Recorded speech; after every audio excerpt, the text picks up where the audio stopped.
lunchtime, Roxy Soxy. Well, good nighty night, Tam.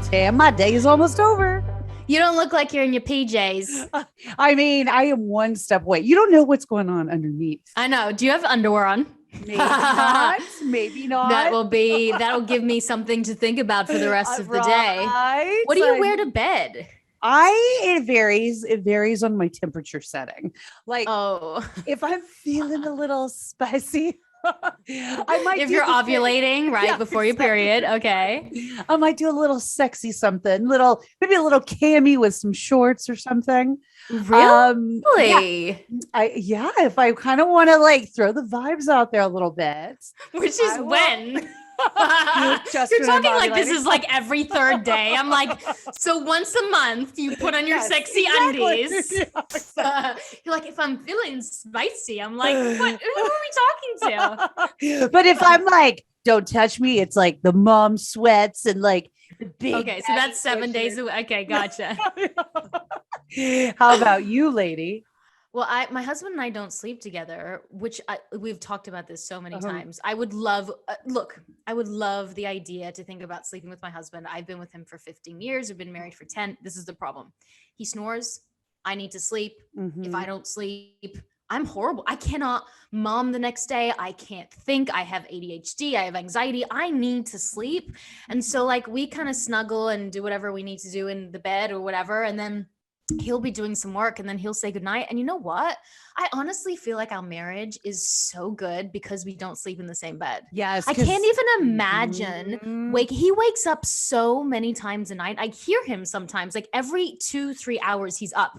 If I was waking up every 2 to 3 hours, I don't think I'd be even a good communicator. I think would be fighting all the time. It's like the stigma of like, and let's normalize not sleeping in the same bed. Cause I used to think something was wrong with us, but I'm like, wait, we have sex. We're super happy. We communicate. We love each other so much. Why do we need to have two like hot bodies next to each other? And that's exactly what it is. It turns into like an inferno. It's so hot. And it's like, and then we too, because I think you mentioned this before too. Like our daughter sleeps in the bed too. Like, so it's like, I thought Phoenix was still sleeping a little bit in the bed. No, our children have been in their own beds from day one. And I've been sleeping, I think is such a thing that we don't talk about. I think if you don't get enough sleep, it affects your health. It affects illnesses you'll get later. It affects your mental health. It affects relationships. It affects everything. And like, I cannot imagine. I understand some people co-sleep. I get it.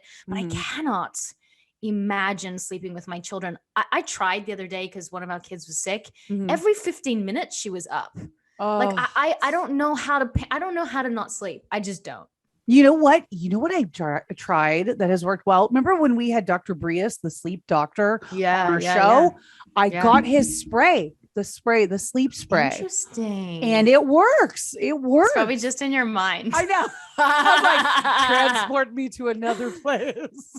I wish I could do it. This will make me sleep. And I bet it made you tired. Yeah. It's like when I take like a tiny, like when I was doing the film and I was so stressed about sleeping, I literally took like a lick of a Xanax, I licked it and I was like, oh my God, I have Xanax in my system. And like, I passed out. It wasn't even like a 0.00002 milligrams. And I was like, I'm so asleep. Oh my God. I cannot even. Have you ever taken like a whole Xanax, or like a half? I've taken like a quarter and I've like sent to Loopy Town. So my God. I can't wait till you come back here and you might have take Xanax. That's what you want me for. Can't wait till you come back and take drugs. Thanks, Roxy. You're my little science project. You're like, how can I screw her up so she has a mental breakdown and goes to the hospital? That would be fun. And that Instagram views. Yeah, exactly. I can do an IG live. No, she's like, that will give me a lot of Instagram views. Nice to know you love me. Anyway, we have gone down the wrong path because that is not what we're talking about today, Roxy.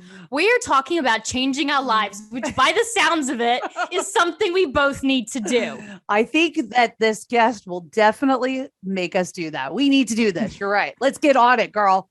So I have been talking about manifestation for I'd say what, this year, Yeah, 2021? you've been talking about it hard like this year, I feel like. Yeah. It's yeah. like So we left Los Angeles a year ago yesterday. Can you believe God that? has no way. Year ago yesterday, and we've been on the road, and I manifested back then. I remember sitting with Sean, we were sitting like looking over the Runyon Canyon or whatever, and I was like, Mhm.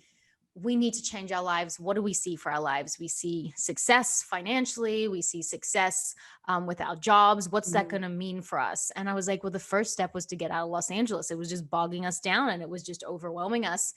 And the minute we left, everything has changed. Like everything. There's not even one thing that's the same, whether it's got to do with our careers or our finances, relationships we have with our kids. Everything is different. And I do believe in manifestation. And in the beginning, it feels kind of like magic. It feels like, wait a second, I thought about this and then it actually came true. Like, how is this possible? But then if you can't really, no one really knows, like, people, we talk about the universe and death and what happens after, but no, we don't really know because no one's really ever been there and come back to tell the tale. So why can't manifestation be true? Why can't it change your life? And so I've been following this amazing woman, Stephanie Keith, on Instagram, and this is what she does. She talks about manifestation. She gives us tools. She explains what it is, helps with manifestation boards, what happens when you feel stuck. So we're going to kind of talk about it, and hopefully you and I will change our lives and get away from drugs and Xanax. And get more sleep. Yeah, and get more sleep. Yeah. And more sex for you, apparently. I bet you, did you have it twice this month? I had it. No, I think I had it 3 times this month. Wait, what? Is it October? You're manifesting it. Oh, you're right. Is it the camisole or is it the manifestation? I think it's both. So let's welcome Stephanie Keith. Thank you so much for having me on. I'm so excited to be here. Oh, yes. Yay. I'm sorry you heard that entire opening because oh, I thought it was great. I love you girls. Oh, good. So welcome. Yeah, welcome. Okay. So Tammin has been talking about manifestation like for literally almost a year. And I was like, okay. She's trying to explain the steps to me of like how we do it. So and it sounds, okay, I'm not going to lie. It sounds a little woo-woo to me, a little woo-woo. But for somebody like me who is a beginner manifestor, closed-minded like that, I'm like, is this really happening? What do you tell people like me? Like, what is the best way to start? Like, how do you start this process? Yeah, well, let me start out by saying I think Tammin has so much success with manifesting because of that just openness to believe in like what you can't see and believe in the unknown. And that's kind of how I started my whole journey with it, is just, I was like, well, why not? Like, what do I have to lose? I might as well just believe that anything is possible. And I think because of that, I was able to manifest things really quickly. But I find that most people, that's not the case because there is a lot of skepticism and, well, I don't, believe it unless I see it and that kind of thing. And that's exactly the thing that can kind of block you in a way from manifesting. Any type of doubt that creeps in, it's sort of like you're already making up your mind that it's not going to work. And so you're kind of manifesting that it's not going to work. But what I always tell people in getting started is just to try to keep an open mind as much as possible, because what do you have to lose? Like worst case scenario, it doesn't work, but best case scenario, it can change your entire life. So, just keep an open mind with it and then just decide on what you want. And like, that's another big thing. I feel like everyone thinks that they know what they want, but when you ask about the details, it can get a little fuzzy and people can be wishy-washy because our mind is all over the place. It goes a million miles a minute. And it's one thing to say, oh, it would be nice to do this, or I wish I could do that. But it's another to like decide, like make the decision, get clear on what you want and declare it. Like know that it's yours and that's it. That's final. Like have that level of certainty when you're getting clear on whatever it is you want. So that's always where I tell people to kind of start out. So there's certain subjects in my life that I'm definitely like, oh, I'll have that. Oh, I'll have that. I'll have that. And it ends up happening. It doesn't end up happening within the day or the week or the month. Sometimes it takes a year. Sometimes it takes a couple of years. But then there's things that I know I want that I believe I can have, but my own self-doubt really comes into play. So how do you manifest something when you're struggling with your own sense of self-doubt? Like, for example, let's just say like, I want to be in the biggest movie franchise that's out there. But then I have self-doubt, like, well, are you good enough? Can you really take on that pressure? Will you be able to, when you're in the room with all the people, not screw up your lines or whatever it is? How do you manifest when you have self-doubt, when you know it's what you want and what you can achieve? Yeah. So I want to teach you a little trick with that. So self-doubt, like we all have it. And especially when it comes to, your big dreams and your big goals, it can be scary, and, all kinds of stuff can come up that can kind of block you.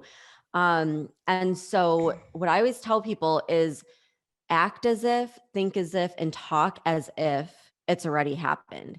And the reason why that's so powerful, so instead of saying like, I want to get this role, for example, like say like, I got the role, like I have this role, this is the role that I'm doing. And when you talk about it, like you already have it, like it's already happened, your subconscious will believe it's so. So your subconscious kind of like runs the show. We think that we're consciously running our lives, but our subconscious is in the driver's seat like 98% of the time. And your subconscious doesn't know the difference between reality and fantasy. And so if you act as if, talk as if, think as if it's already happened, your subconscious is going to just assume and just think that it's actually part of your reality. And so there's not going to be that resistance as often. There's no reason for those limiting beliefs to come up through the subconscious.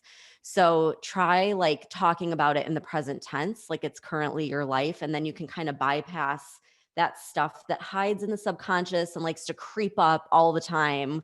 And next thing we know, we're in this like dark tunnel of, this can't happen.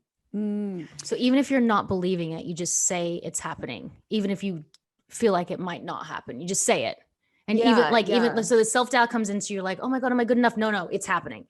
Am I good enough? No, it's happening. And then at some point the self-doubt starts to fade. Yeah. So the subconscious, it actually develops in the first 7 years of life. And after age 7, the only way to reprogram these beliefs is through repetition. So that's why like affirmations are really important and everything like that. And just recently, I've been doing a lot of research and diving into subliminals. And subliminals, they've been used forever. A lot of corporations use them in like their advertising and things like that. But it's a way to penetrate the subconscious. And I kind of think of it as like a way to speed up the process, or kind of a detour, so you don't have to take the long route through just regular affirmations.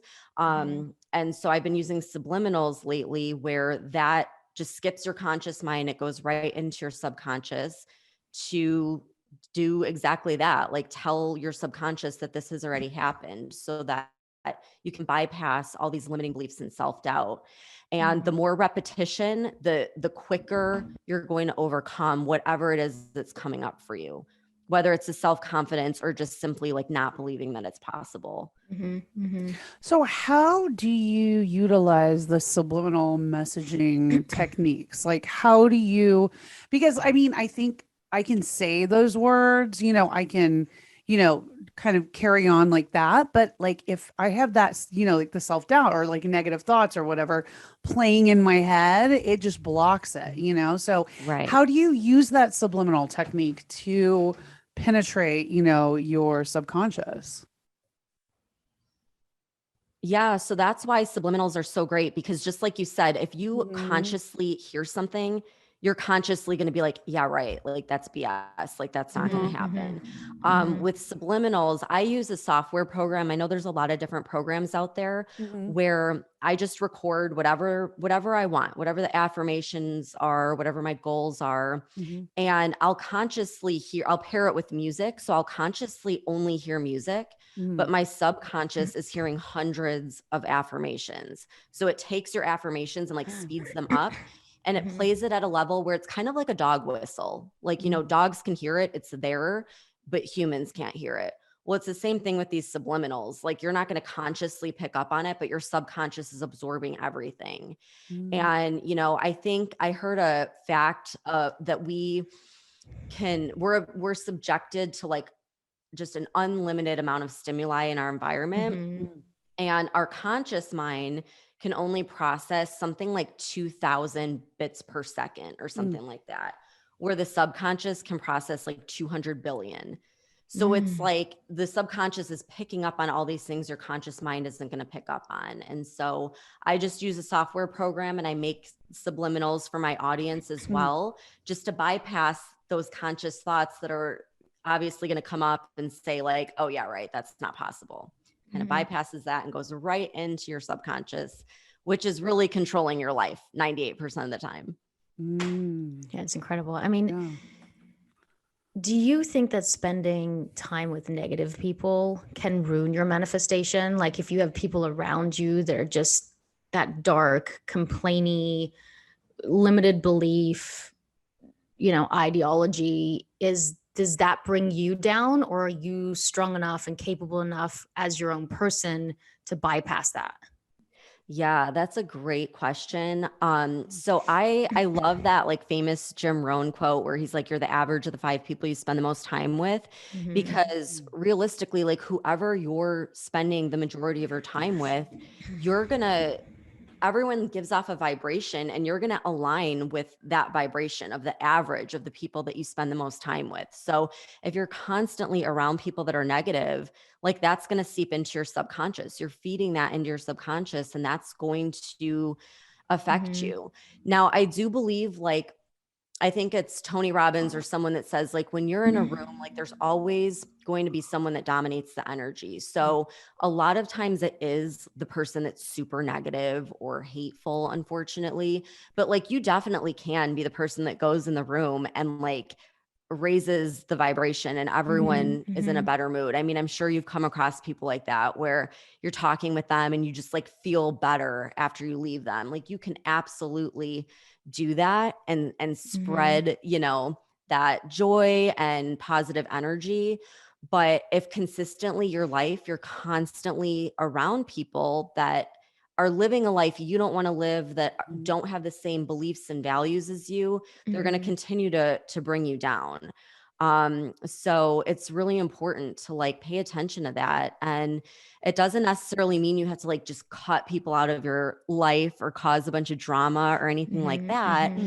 But just try to like add in more people that, you know, have the same values as you and that are going in the same direction that you want to go and that want to support you and your dreams and whatever it is you want to manifest. I mean, Roxy and I, like Roxy, when you and I are together, I feel like we always feel better when we've been around each other. Yeah. But I know Roxy feels this way too.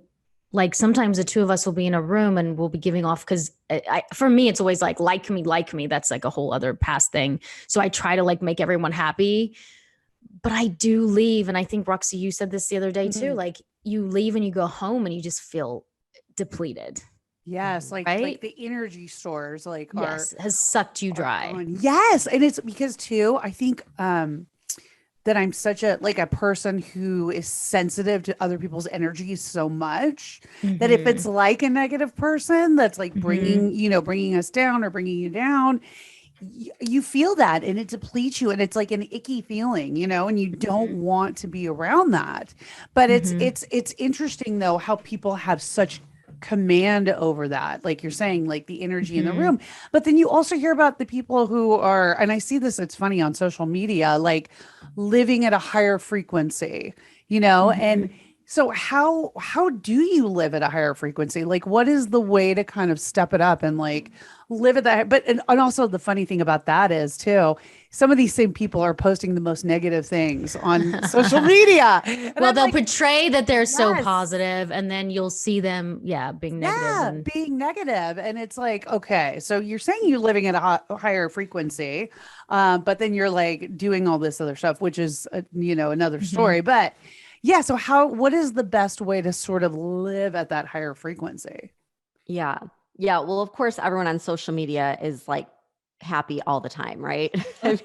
Not my social. I don't know if you've checked mine out. There's a lot of crying shots in there. Oh, I love it. I love it.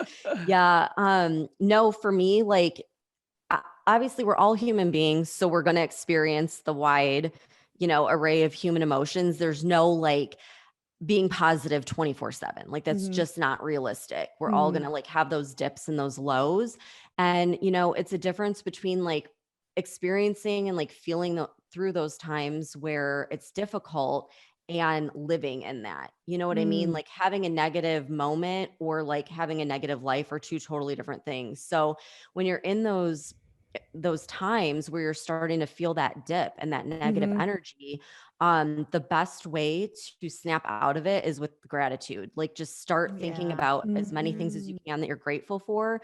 Everything you can possibly think of, whether it's like the glass of wine you're enjoying, your family, and you can give gratitude for the things that you want too, like you already have them. Back to that, like think, talk, and act as if you already have it. But gratitude kind of can snap you out of it. And it's one of the quickest ways to raise your vibration because it like they say that love is the highest vibration and gratitude is basically giving love for, the things in your life. So that's just kind of like probably the quickest way to help get out of that. But at the same time, like, I think there is this whole mentality now of you have to be happy all the time and positive 24/7. And if you're not, then you're never going to manifest anything. And that's just like crazy. I mean, we're human beings. We're going to have negative emotions. There's nothing wrong with that. Just don't live there and have that become your life. Like set your intention and move forward. I have this fine line that I have to be really careful of and have my own boundaries. But like, with my husband, if he's always pretty much always at a high vibrancy, like he's pretty much always in a good, positive up mood. And then when he gets in that down dip, I think I practice a little bit of toxic positivity. And we should talk about what that is, because when he's a little down, I'm like, you don't need to feel down. You felt great 2 hours ago. Like nothing's wrong. You should practice gratitude. So there's like this fine line between practicing gratitude and, believe, behave, become, and think like it is, and also practicing toxic positivity, which is not letting that person or yourself live in that negativity for the period of time that you're feeling it. Yeah. And I feel like with the toxic positivity, like it kind of breeds shame, like you have shame and guilt for feeling something that you should be completely validated in feeling. And that shame and guilt will breed more shame and guilt. You know what I mean? So it's like, I think the idea, like setting the expectation that everything's going to be perfect and you're going to be positive all the time is just setting yourself up for failure and setting yourself up to feel that shame and guilt, which is a lower vibration, so you have to fully experience life. And in those down moments, like if your husband's in that down moment, like we all have that. And that just makes the good moments like that much better, like you can't appreciate the great things in life if you've never experienced the opposite of that. And it's just part of the human experience, that's how we learn and grow and experience, life on earth. It's funny because I see, again, back on social media, people practicing different ways that they manifest. And like one of those things that I see is like the vision board, where people are putting their, what they want for the future on like a poster board, or digitally they're doing it. How do you feel about vision boards? I think I actually did one, like, what was this? Maybe like 5 or 6 years ago. Okay. So I went in the woo woo. Okay. And wait, did you look at it? Have you looked at it recently? And has any of those things on your vision board came true? You know what? I haven't looked at it recently, but I did look at it probably like 2 years after I initially made it. And some of those things did come true. I have to say it did come true. Yeah. Because you believed it. So I personally love vision boards. I'm actually having a vision board party in like October, November, and December. Oh, we're coming. I know. Damn it. Why have we not done this? Like they work for me. I mean, every year I do like these vision board parties and I show like my previous year, and it's like everything happens. But here's the thing with vision boards is like I think there's a misconception that it's like, oh, you put it on your vision board and like, that's it. Like it just magically happens, you know? And I think that that is a misconception. I look at vision boards as just simply a tool to help you visualize, to help you get clear on your goals. And like the number one thing that people come to me for help with is they say like, I can't visualize. Like I close my eyes, I try to meditate, I'm trying to visualize and I just can't. And it's so difficult. And so that's where vision boards can be really helpful because you're like making up your mind. You're deciding what you want and you're like actually printing it and putting it on the board. So it's like, it helps you really clarify that vision and clarify what that looks like and get clear on all aspects of your life and what you want. So it's just a tool. It's not like the end all be all. And, you know, if it works for you and it feels good, then great. And if it doesn't, you feel resistance to it, then maybe like you're better off, you know, writing out your goals, like journaling or something, or meditating or whatever. So it's just a tool, but it's a tool that like it works for me spot on every time. So now I add everything to my vision board that I want. See, that's a thing, Tam. And I think for me, the vision board works more than just sitting there in the, because if I sit there in my thoughts, I get blocks. You know what I mean? You think about your sexy lingerie you're not wearing. You got to do it, right? It's hard. It's a hard one. Like, you know, sometimes I'll be hiking and I'll be like, this is going to happen to you this year. This is going to happen to you this year. And sometimes you don't necessarily always believe it to be true. Yeah. But I will say that this year, the things that I've said are going to happen this year mostly have come true. But what did you do on the days when you didn't believe it? Like if you actually didn't believe it. You know what's really interesting? The days that I didn't believe it, something would happen to move me away from my goal. Like for example, I would get like a really good news about my career. And then like I was practicing a lot of self-doubt and, you know, harmful thoughts. And the thing that was positive started to move away. It was very interesting. Like all of a sudden that opportunity started to go and things happen to me in threes. It's this weird phenomenon that happens with me. I get good things in threes and I get bad things in threes. And normally when I'm practicing a lot of that self-doubt, I will get one email that'll be like, that TV show that you pitched for is not happening. So one thing will happen. And then like the house is flooding, that'll happen. And then Phoenix hasn't been accepted in the school, whatever. There's like three things will start to happen. And the first thing's always to do with the thing that I'm doubting. And then it's almost like it picks up energy. It almost like picks it up and then takes on other things with it. And I'm not saying that like, yes, if you're positive all the time, good things are going to happen all the time. But it's like that deep seated doubt where you're like, no, that's really not who I am and not what's going to happen in my life. That's negative. Things start to happen negatively. Like even this podcast yesterday, I was like, you know what? I'm going to sit down. I'm going to reach out to like the top 10 accounts. I don't care if they have 10,000 followers or 5 million followers. And we reached out to people from 10,000 to 5 million. And yesterday I sat down and I was like, they're all going to get back to me and they're going to say yes. And guess what? You know, today they all got back and said yes. Even one person, which I actually said to you was untouchable. I said, we're not going to get the woman that starts with M. I was like, we're not going to get her. She's like the biggest speaker right now. There's no way. And then she emailed back this morning and she was like, please send the details. I'd love to. So I don't know. Is it magic? Is it coincidence? I don't know if I believe in coincidence. But something is definitely happening and I'm in tune with it. Something energetically is happening. But do you think that the negative because I feel like I have negative thoughts every day. So do I. But do you think it like it's the amount of negative thoughts that bring you back, or is it like? And we should ask the expert on this. I know. But Gary, who was at our last podcast, said it's actually for me. What happens is I'll have the negative thought like, oh, you know, we want the podcast to be the number one podcast in this space in the world. And then you'll have self-doubt and go, well, that's not possible. So even when I think it's not possible, I still reach out to people. It's the forward movement. It's like the doing. Remember he said the doing. Yes, so I was like, fuck it. I'm going to reach out to like the top 10 accounts like that are untouchable, even if though I have self-doubt, because doing the thing itself means that you're telling the universe you don't really have self-doubt. Like, why would you have self-doubt and then reach out to the top 10 people and say would love to have you on the podcast if you didn't believe it? So subconsciously you believe it. Yeah. It's like you got to like do the opposite of what is going on, like whatever that headspace shit is. Mm-hmm. Right. Yeah. Action is like the best way to overcome fear. Just do it, do it scared. And like our minds always make the worst case scenario seem way worse than it actually is. You know what I mean? It's like, so if you reached out to those people and they said no, like, is that the end of the world? No. Like your mind's going to make it out to be something way bigger.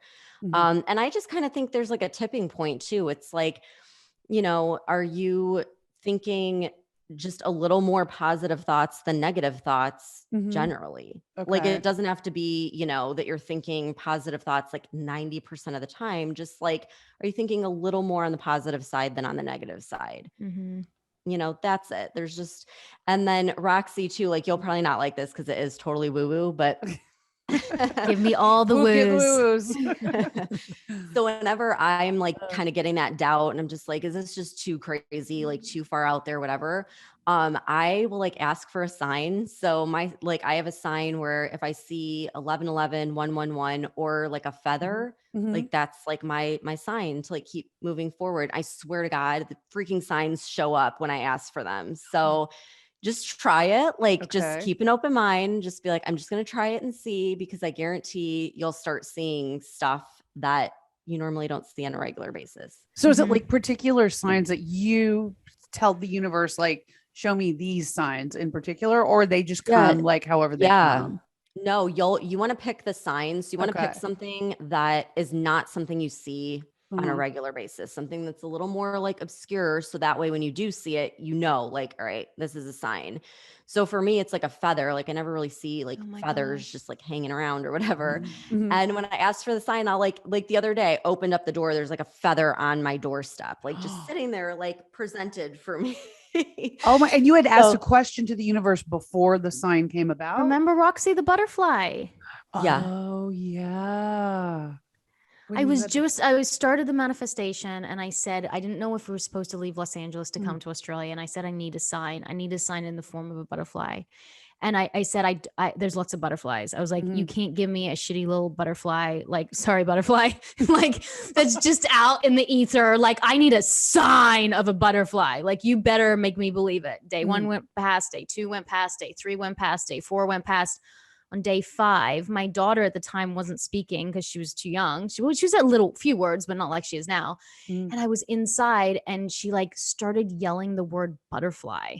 And she hadn't never said the word butterfly. She was like, Mama, butterfly, butterfly. And I was like, first, I didn't even know that she knew that word. I ran outside and there was a butterfly the size of my hand, like sitting at the door. And I was like, if that is not manifestation come to real life, like to come to roost, then I don't even know what is. It was, and that's when we made the decision to come here. Okay, I've got an obscure one. I could say Brad Pitt will show up at my doorstep. Oh, yeah. You might go to well, what if you go to an opening, a premiere? Yeah.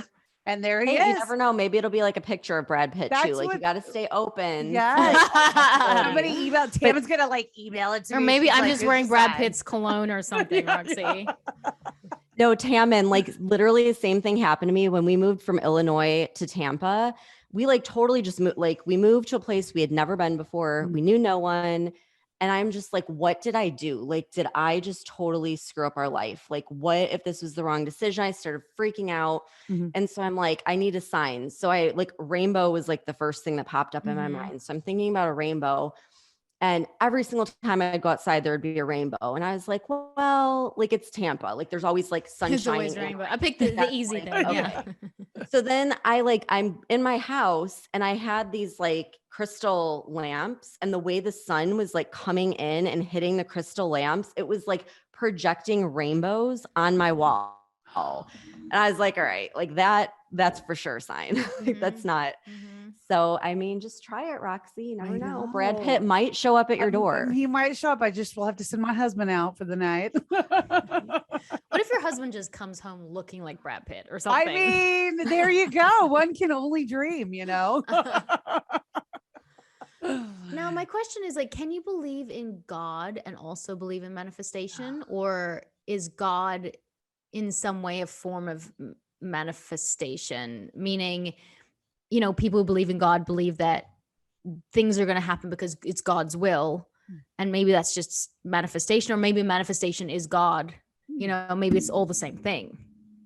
Yeah. I mean, I personally just kind of like view it as all the same thing. Like a lot of times I'll say like the universe, but the universe, you can say God or spirit or, you know, whatever you believe in, whatever you feel comfortable with. But there's a lot of people that I know that are very, very religious and, you know, believe in God and everything else, and see that manifestation works. And they just kind of do view it as like God is delivering this for them, rather than like it's manifestation or it's the universe. So I think you definitely, you know, can believe in both. You know, we all have kids here. And so it's like, I think manifestation can be a useful tool for them too, right? As they're growing up and really, you know, learning the lessons that they have the power to sort of, you know, find what they want in life, you know, or make that happen, you know, have that power and to overcome their fear. So like, what is the best way to teach kids, especially young kids? Because Tammin and I have kids under the age of 8. What is the way to sort of teach them how to manifest things in their life? Yeah. Well, I actually had my daughter on my podcast this week. She's 12, but I've been teaching her since like age 4, like since she could kind of somewhat understand, you know, what I was talking about. And she actually wants to be an actress. So the fact that I'm on this podcast made me like the coolest mom in her eyes. So thanks, guys. I'll get the glasses out and be like, shh. Yeah. I mean, maybe that's where I don't know if she watches Pretty Little Liars, but I'm assuming. Oh yeah. Oh yeah. Yeah, but no, I started teaching her when she was like, you know, around 4 years old. And I think we underestimate the power that our kids have. Like they can understand this stuff. And I think they understand it and pick up on it more so than adults, because they still believe in magic. They still believe in the possibility of anything happening. They don't have like all these years and years and years of societal programming and limiting beliefs building up. So they don't have like all that resistance that we as adults have. So it's great to be able to teach them that. And the very first thing that I helped my daughter manifest, you know, she knew about the law of attraction and stuff. And I was like, okay, well, what do you want? If you could have like anything, you know, in the world, what's it going to be? And she wanted this like American Girl doll that was like, I don't know, the doll of the year or something. It was like $120 for this doll. So, you know, so I told her, okay, like, let's visualize this doll. We pulled her up online. She made a little bed for her, like in her room, and like picked out the clothes she wanted for her and this, that, and the other. And then she came to me and she was like, can I do chores, and can you like pay me for that? And I was like, okay. And she's like, well, I'm going to save up money and get this doll. So I was like, all right, well, like, I guess that's her way of like manifesting it or whatever. So she like hit up my mom, like all the neighbors in the neighborhood. And like, she got the money to buy the doll. And when she got the money to buy the doll, we were going to my grandma's house, like out of town for the weekend or whatever. So I'm like, we'll get the doll when we get back. We got to go to grandma's. We show up at my grandma's and she's like, okay, Alexis, like it was Easter time. She's like, go find your Easter basket. And she finds it and there's the exact doll. Like my grandma had no idea she wanted that doll. Oh, wow. Then that same weekend, my husband calls me. He wasn't with us. And he's like, which doll does she want? He's like, I'm at the store and there's like 100 dolls. Like, which one does she want? And I was like, why are you getting her this doll? And he's like, she's been talking about it forever. I got to get her this doll. And he had no idea that she was like trying to manifest it. So now, like I told her, like, see, you manifested it 3 different ways. And that kind of like built up her confidence and like her ability to be able to manifest something at a young age. And so now the girl manifests like crazy. It's insane. And she uses vision boards and they work good for her too. So oh, wow. There's a story that my mom always tells. And I remember I was young at the time. I think I was like 8 years old, but my mom was putting on there was a church musical that was happening. And the person who was putting it on got really sick right near the end, which was D-Day. And they brought my mom in to kind of like do the musical. And she only had like 2 days. And there was 32 like people in the choir. And they didn't have any robes. And they were trying to find these robes. And the color scheme was like greens and blues or whatever. And she was like, oh, we just need to find these robes. As 30 whatever people, like, we need to find these robes. And so she was calling around, and none of the other churches had any robes for any of the people in the choir. And then 12 hours before the actual musical was about to be put on, she got this phone call from one of these churches that called her back and said, you know what, I think we have some robes. They haven't been worn before. They're in kind of the basement, but you can come over and just like see what you want. So she opens it up. The first thing she notices is they're like exactly the color scheme, right? And she's like freaking out. She's like, okay, well, we can try to do something. We should try to make something work. So she takes the boxes and asks all the choir to, like, this choir people from 50-year-old to 70-year-old to like little 7-year-olds. She starts handing out the robes. There's exactly 32 robes, and they fit 32 people and 32 sizes. And it was like the perfect, it was like they were made for them. And she tells that story all the time and just says that, like, things happen for a reason. And that's another form of, maybe she didn't know it at the time, but she was manifesting those. But I remember that story so well, and exactly the number, not even one less or one more. And they all fit. Wow. It was just, it was magic. Yeah. It was she manifested it, Yeah. Yeah. You can't call that coincidence. Like, there's no way. But, then we get into this sort of debate about like destiny, and like, some people believe that destiny is already chosen for you. It's already, how it's going to be or how it's meant to be. But then we have, manifestation, which when you think about it, you would think that you could sort of choose your path, or kind of, make your path happen the way you want it to. So how do you reconcile like the two schools of thought? If it's like things are already destined to be the way they are, like, then how does manifesting work in that? Yeah, no, I totally believe that you can create your own reality. And the idea of destiny, like, for me, I look at so many people, like the majority of people that, are living a life that they just don't love. It's mediocre. They're in a job that makes them miserable. They're scraping to get by. I don't believe that's destiny at all. Like, I think that there's, circumstances in our life, and we all have free will.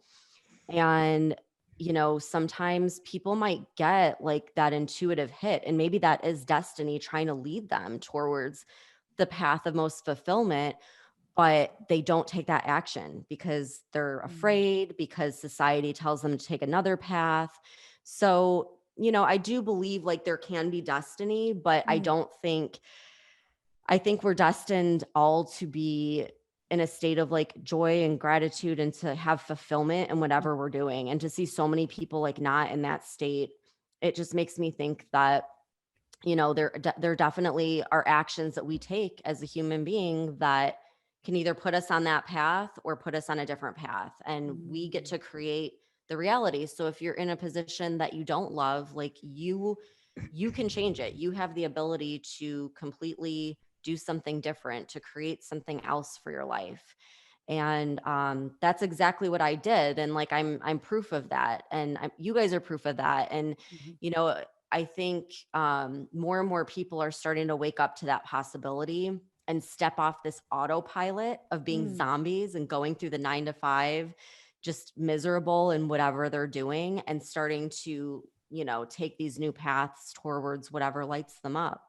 And words matter too. I was listening to The Secret, and you can say like, I don't want to be in debt, but the universe doesn't know the difference between don't want to be, and it just hears like, I want to be in debt. Just hears want and debt. It doesn't hear like the things that are the small words in between, the things that you don't want. The more things you say you don't want, or the things that you almost attract to yourself. I see this with my husband. I don't want to have a fight. We have a fight. I don't want this to happen. It happens.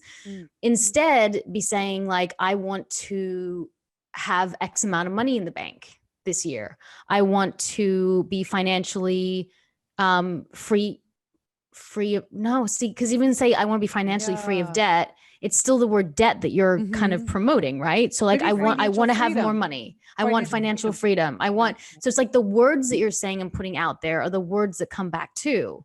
So if you say, I don't like fighting. I don't want to fight. You just hear fight, fight, fight. So I think the words are important too. Yeah, maybe you don't bring like the whatever the negative thing is up at all. Like you just really kind of say the positive. Like I will be on a big TV show. Right. Right. Oh, not like I don't want to not work. Do you see what I mean? Like it's a whole different thing that you're putting out there. Yeah. So words do matter.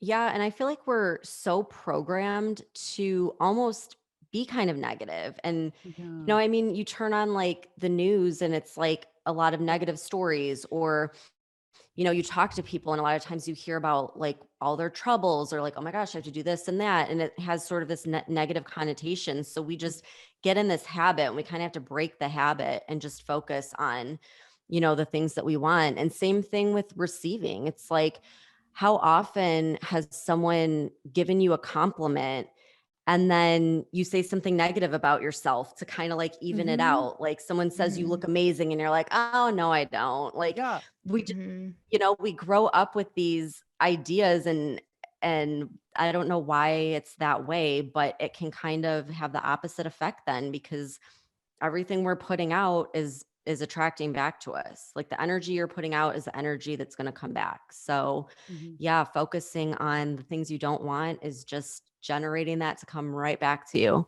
That's one of the hardest things though, is to take a compliment, for me at least. To like, if somebody said something nice to me, I'm just like you're saying, like you kind of try to balance it out with like a negative, like, or like a self-deprecate. Like, I think there's a difference between being like self-deprecating and like negative towards yourself. Right.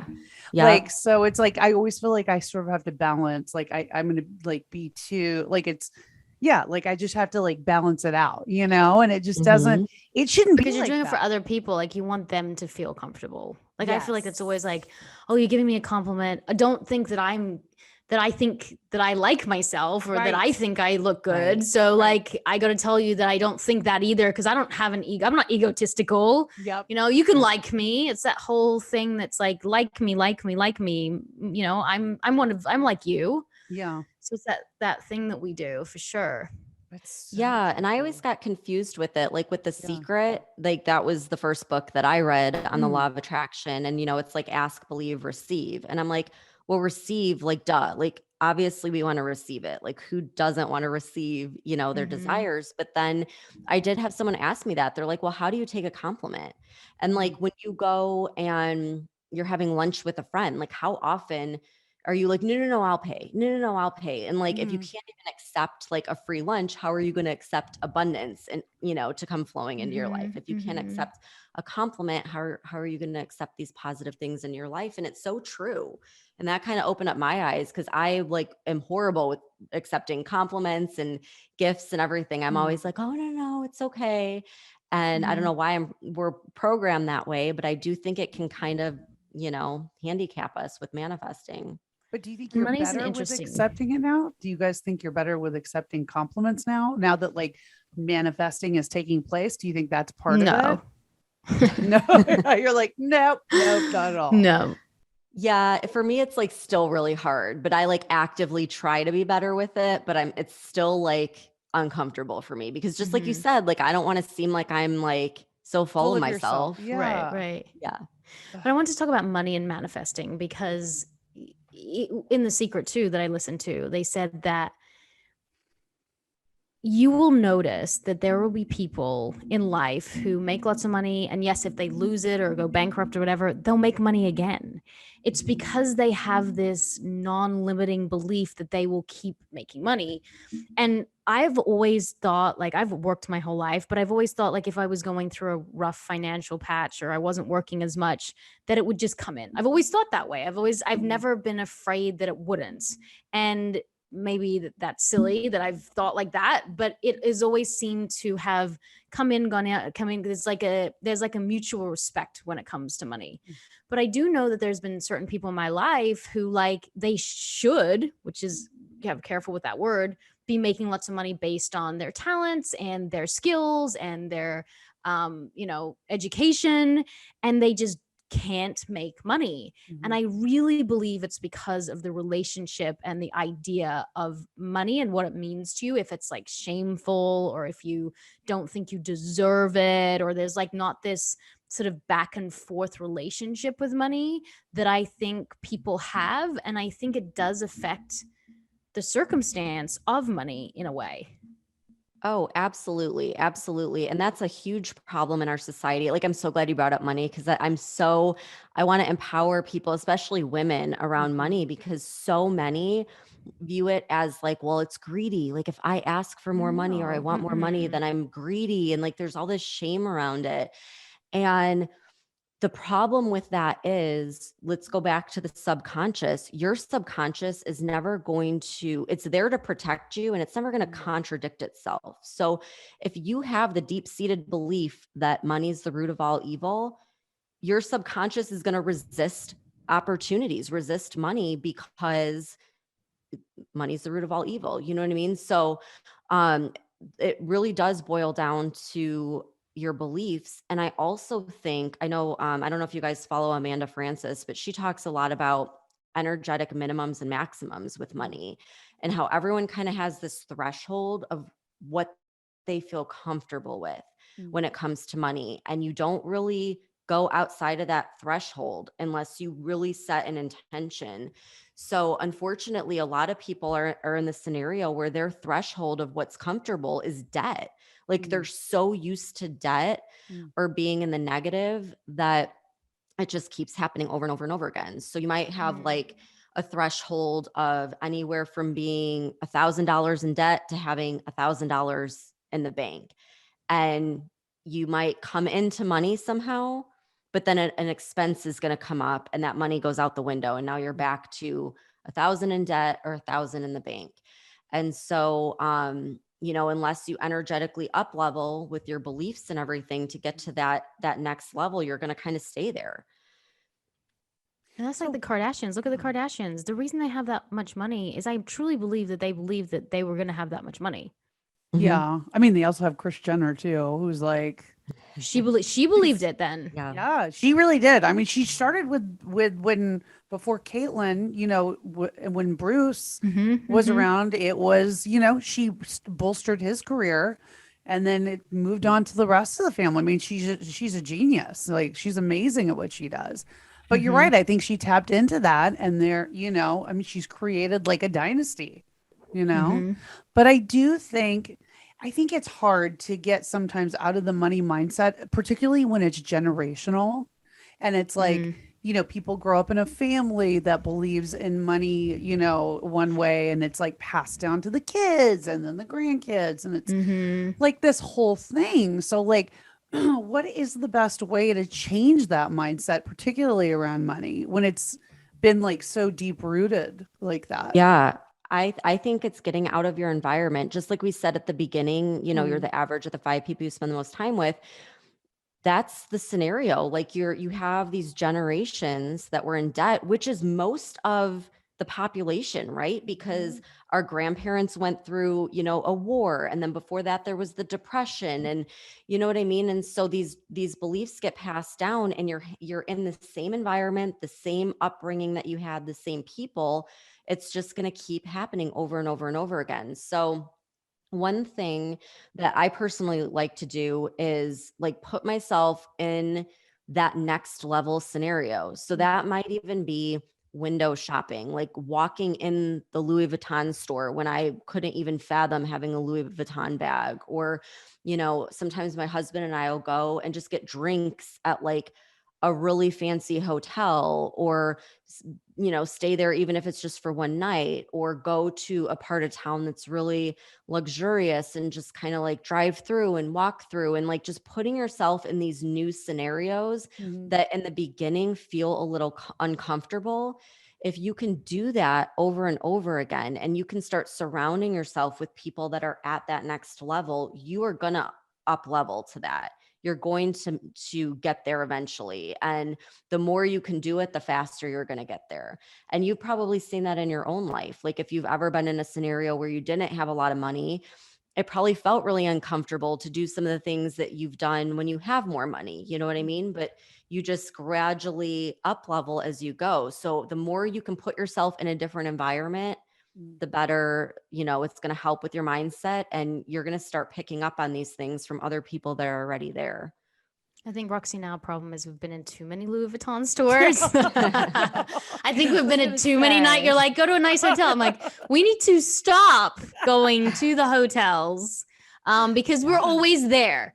So then like that goes to my question about like, because yes, I do know about manifesting is like, well, careful, don't hold on to your money, spend it, because if not spend all of your money, but if you spend it, it will have that flow effect. It'll come back to you. But then there's like that fine line, which my husband and I are starting to do right now, is like saving for our dream home. So it's like when you're saving, it's hard because you're thinking, I can't buy that. I can't do that because I'm saving for something greater. But then I feel like when you have that mentality, almost when you're saving, you're restricting more money from coming in. Do you know what I mean? Because you're not outwardly buying things and going to the nice hotels or buying the Louis Vuitton bags. You're kind of just like, nope, need to save every penny, want to buy that house. Yeah. Yeah. And I think it has to do with your intention too. Like if you're saving for a house, that's one thing. If you're saving because you're like hoarding money because you're so paranoid you're going to lose it, like that's a whole other energetic vibration that you're giving off. You know what I mean? So I don't necessarily think it's a bad thing to think that way, but if it's like coming from a place of fear or a place that doesn't feel good, then you want to look at that. And I look at your feelings are kind of like your inner GPS. Like they're kind of guiding you on what is leading you towards the best path or not. Like if something doesn't feel good, there's a reason it doesn't feel good. Like your intuition is trying to tell you something. Pay attention to that. And if something does feel good, but it doesn't make sense and it just seems like so unrealistic, there's a reason it feels good, and like explore that a little bit more. So same thing with your money. If you're feeling good about spending and you're feeling good about your bank accounts and your investment accounts, that's a good sign. But if you're in this constant state of fear, you want to explore that because there's probably some limiting beliefs that you need to work through. I think it's hard too, because we've been through this sort of like pandemic and like crazy time, of the last year. A lot of people lost their jobs, they're kind of they're struggling right now, to kind of figure out whether it be like, which financial direction do I go into, which career path, do I want to start a family now? Do I want to make a move? Like all these different things. What kind of advice would you give to somebody like that, who's just been like, as we all have really just been through this crazy sort of time of like the pandemic and everything and, shutting down and now trying to like manifest their life. So what would you say to them?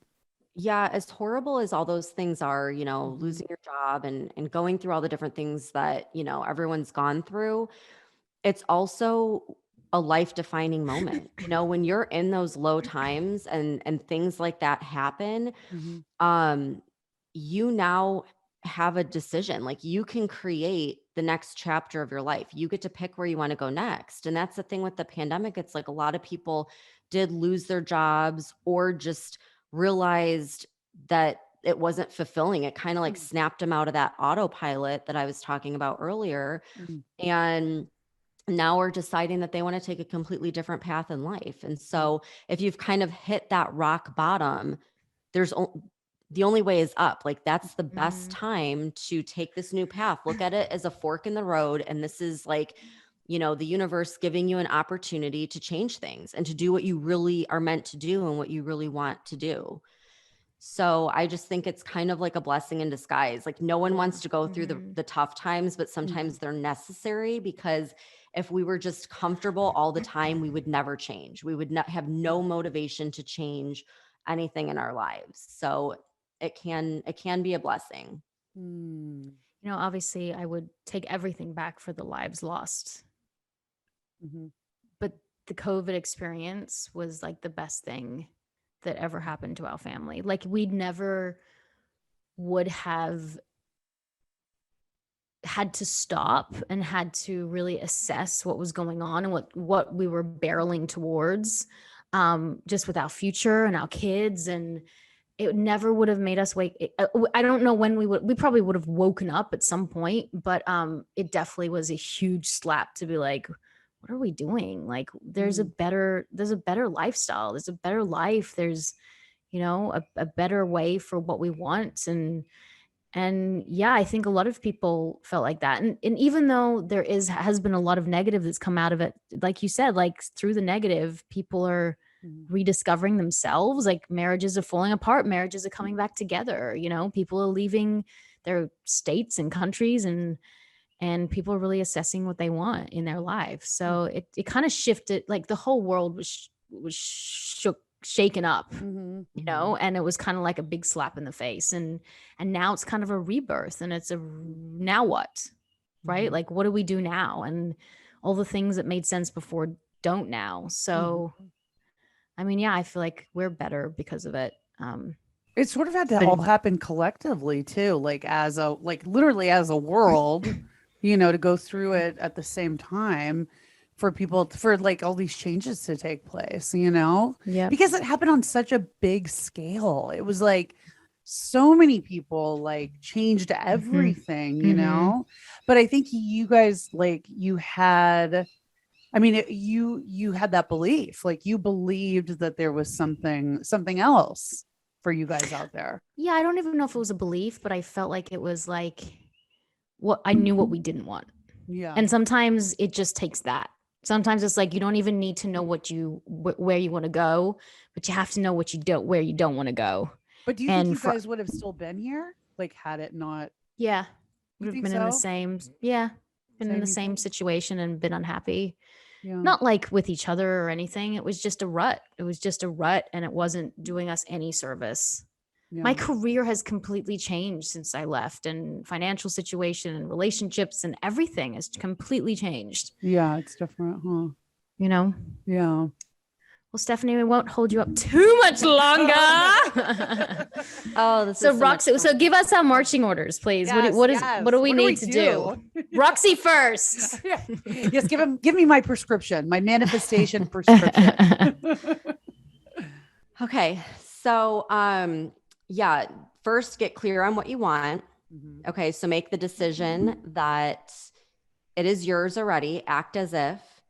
And as far as overcoming the beliefs, like just bring some awareness to whatever's coming up for you. So when you decide what you want, wherever you're feeling resistance, that's going to give you clues as to the beliefs that are holding you back. And like I said earlier, like the affirmations and the subliminals are going to help you work through that. And then finally, and I don't know that we really spent too much time talking about this, but take inspired action. The universe can throw every opportunity your way, but if you don't act on any of it, it's not going to manifest. So when you feel inspired to take action, don't wait, don't put it off, take action now. How will we know like what that is? Like, is it, you mean when opportunities come, then you act upon them? Okay. Yeah. So like when you manifest something, it's typically not going to just like fall in your lap, but opportunities will. Like you will actually, it's not that the opportunities didn't exist before. It's just you didn't become consciously aware of them. So once you declare what you want, you're going to consciously start noticing things in your environment that align with that. Take action on those. Don't hold back. Don't tell yourself the worst case scenario. Just take action, and best case scenario, it might change your whole life, right? Yeah, no, that is classic me. Like I go through the worst case scenario in my head of like, what if this happens? And then I talk myself out of things. Yeah. How do you know if the opportunity is the right thing for you? Because I mean, I'm lucky that I get a lot of different types of opportunities, and you just go, well, is that going to be a time suck, which will take me away from the real goal? Or is that the opportunity that's going to actually give me what I've been asking for? Yeah. Well, remember, like your feelings are your inner GPS. So trust that. Like if you have a gut feeling, like it seems logically like it's the best opportunity, but you just have a gut feeling that it's not, like something feels off, then it probably is. So really pay attention to that. And there might be something that doesn't seem like it's going to be that great logically, but you just don't know why. You just want to do it, then do it. And you never know where it's going to lead you. And you can't make other people's, and I realize that too, being in a relationship for 15 years, it's like our action can't be their action. And if they want to do something for their career, you can't micromanage what they want to do, like they have to accept what they think is right for them and make those decisions. Yeah. Yeah. My husband's always like, can you manifest a new car for me? I'm like, no. No, like, you can. Come on. But that's the thing. Yeah, you can't like manifest for someone else. Do your husbands manifest? Yeah, well, mine does. Like he probably wouldn't admit that it's like manifesting, but I'm telling you, he has a thing with cars. And like anytime he wants a car, he manifests it. Even if I'm like, we're not getting that car, like don't even bring it up. Like somehow we end up with that car. So yeah, but he would never like probably admit that that's what it is. Yeah. Well, thank you so much. Oh, wait, tell me about, does Sean manifest? He does now. He has a whole vision board. He's got a movie that he's doing next year. He has the lead actor that he wants to be in it. And the screensaver of his phone is that actor's face. The producers that are doing the film, all the screensavers are all the same person. The person did read the script and did respond to it. So now it's just about whether the timing aligns. So we just have to keep manifesting that. But at least the person read the script. So that's where we're at right now. Yeah. So that's good. He believes in it. Yeah. He believes in it. I just have to Why get not David at this board. point? Yeah. Fuck it. Exactly. I got to get David on board now. How am I going to do You can do it. Yeah, I got to do it. Well, thank you, Stephanie, so much. Where can people find more of you? Because I'm sure they will want to go and from here on. Yeah. I have everything linked at my Instagram page at Law of Attraction Tribe. And and I have a book coming out in January called Trust the Universe. So go and check that out. It's all about manifesting. Will it be on Audible too? Because us moms are like, can I walk with it and listen, please, Lord? I don't know. I'm gonna manifest it. I'm manifesting that there's an Audible. Yes, for sure. The Audible. Manifesting. Well, thank you so much, guys. And you can find us on Women on Top Official on Instagram. And Women on Top podcast on Facebook and the Women on Top group on Clubhouse. And please don't forget to rate, subscribe, and comment on your favorite podcast app so we can keep bringing amazing guests like Stephanie on. Yes. And I'm going to manifest us touring together. Yes. I really want to tour. Just first we'll start with America. Yes. And then we'll go all over the world and people will have their merchandise and we get to drink wine and travel. Oh my God. I said to someone yesterday, they said, what is your dream job? I said, drink wine and travel. So maybe that's it. I just manifested that. See 2022. Come to Tampa. Yeah. Oh my gosh. That's my husband's half his family is in that area. So might manifest. All right. Give me a call. 2022. 2022. I can't believe it. Believe it. Well, thank you guys so much. I am Tammin Sursok. And I am Roxy Manning. And we are Women on. Make it a good one. Top. Bye.